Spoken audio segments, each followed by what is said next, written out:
Waalaikumsalam warahmatullahi wabarakatuh. Selamat sore teman-teman semua. Sore. Bagaimana kabarnya hari ini? Baik. Alhamdulillah.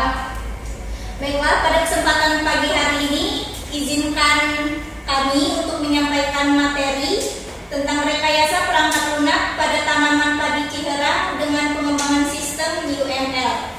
Kelompok 3 dengan saya Selvi Rismalita. Saya Rizka Restiana. Saya Adi Baskoro.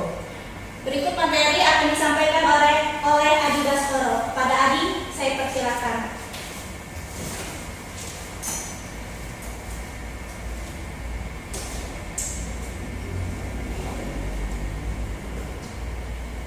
Metode penelitian, teknik pengumpulan data. 1. Studi literatur. 2. Wawancara. 3. Observasi. 4. Studi pustaka. Metode backward chaining. 1. Analisis data penyakit dan gejala. 2. Basis pengetahuan. 3. Tabel keputusan. 4. Solusi. Metode pengembangan sistem waterfall. 1. Planning atau perencanaan. 2. Analisis. 3. Desain atau perancangan. 4. Coding atau perkodean. 5. Testing atau pengujian sistem. 6. Pemeliharaan sistem.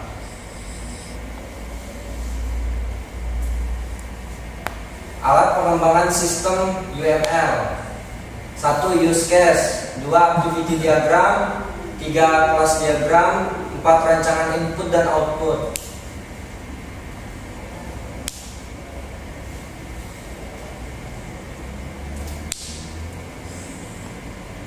Satu, use case.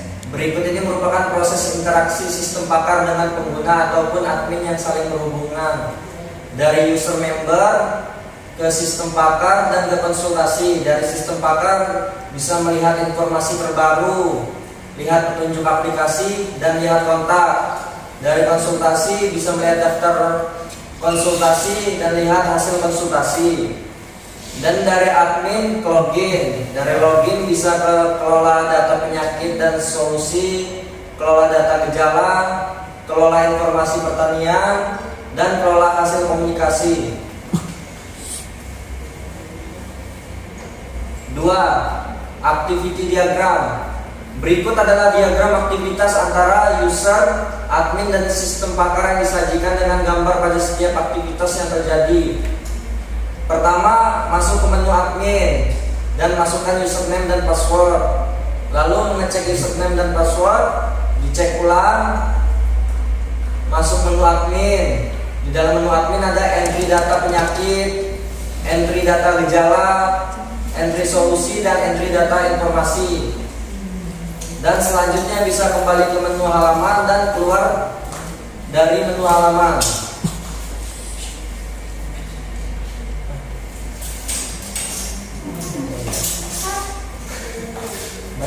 Pertama, masuk ke menu konsultasi, ke daftar member atau login, terus mengecek username dan password, dicek, bisa kembali ke menu daftar dan masuk menu pada pilih gejala penyakit.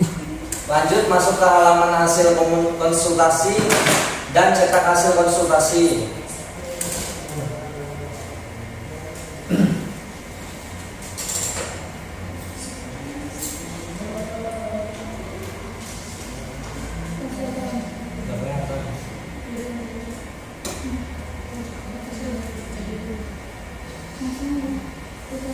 Tiga, kelas diagram. Rancangan database yang digunakan pada pembuatan aplikasi sistem pakar identifikasi penyakit pada tanaman padi Ciherang.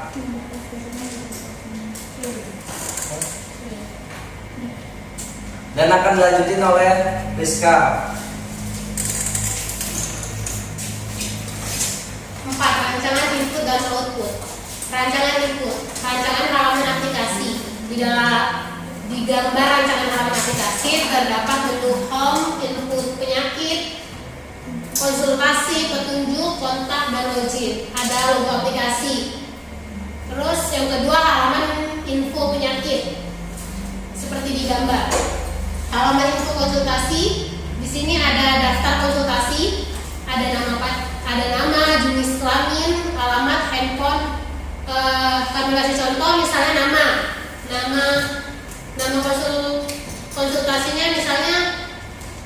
padi misalnya Rizka Ristiana, jenis kelamin perempuan, alamat Prokimal, nomor handphone 085798453810. Lalu klik tombol konsultasi.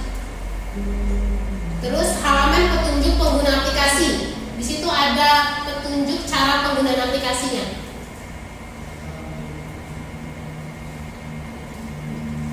Lalu halaman kontak informasi. Seperti pada gambar halaman kontak informasi. Yang keenam ada halaman login admin sistem. Di sini tertera ada tanggal, bulan, dan tahun.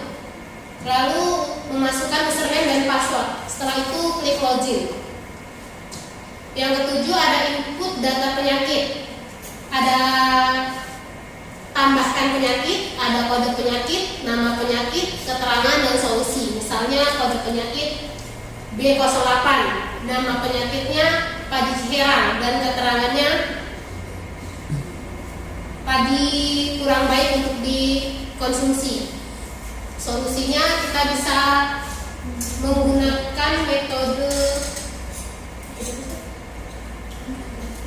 black box testing yang kami pakai pada pembuatan ini.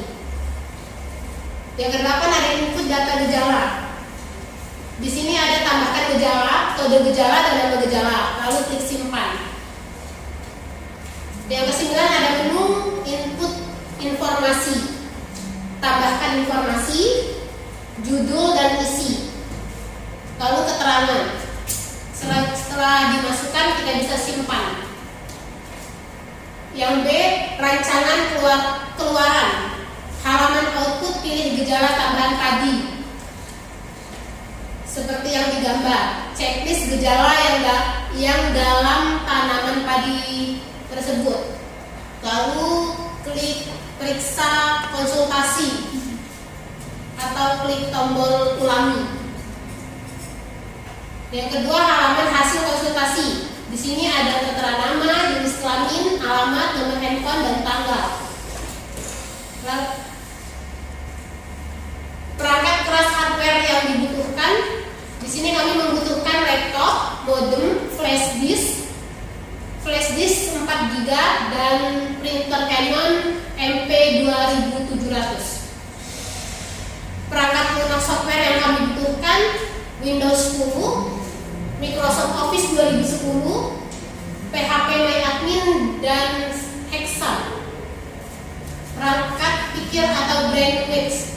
Sumber daya manusia yang diperlukan untuk menjalankan program ini tidak membatasi jenjang pendidikan, asalkan bisa mengoperasikan komputer minimal di bidang software. Perangkat pikir atau seorang pengguna atau seorang user yang diberi wewenang untuk menjalankan aplikasi ini. Brainwave yang memiliki kemampuan di dalam bidang ini akan mengolah aplikasi menjadi output yang diharapkan.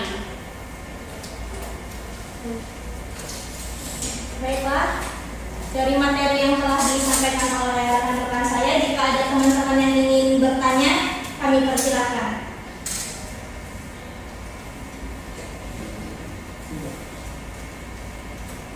Baiklah, jika tidak ada yang ingin ditanyakan, saya di sini akan membaca kesimpulan dari materi yang telah kami sampaikan. Dari penelitian ini didapatkan kesimpulan bahwa yang pertama, aplikasi sistem pakar penyakit tanaman padi Ciherang dapat dikembangkan pada area pertanian, yaitu untuk mengidentifikasikan penyakit pada tanaman padi Ciherang. Lalu yang kedua, sistem pakar ini dibuat dan menghasilkan solusi yang direkomendasikan oleh pakar sesuai dengan gejala yang dipilih user. Pada sistem ini dilakukan pembatasan hak akses oleh sistem agar pengetahuan tidak dirubah oleh sembarang user, dan hanya pakar yang dapat memodifikasi pengetahuan serta aturan di dalamnya. Kemudian yang ketiga, pada aplikasi ini user dapat berkonsultasi melalui media handphone yang tersambung dengan jaringan internet untuk mengetahui penyakit apa yang dapat menyerang tanaman padi dengan menghidupkan atau menceklis minimal 3 gejala. Lalu yang terakhir, ada user juga dapat mengetahui bagaimana solusi yang tepat dan mencegah penyakit tanaman padi sesuai dengan yang disarankan oleh admin atau pakar.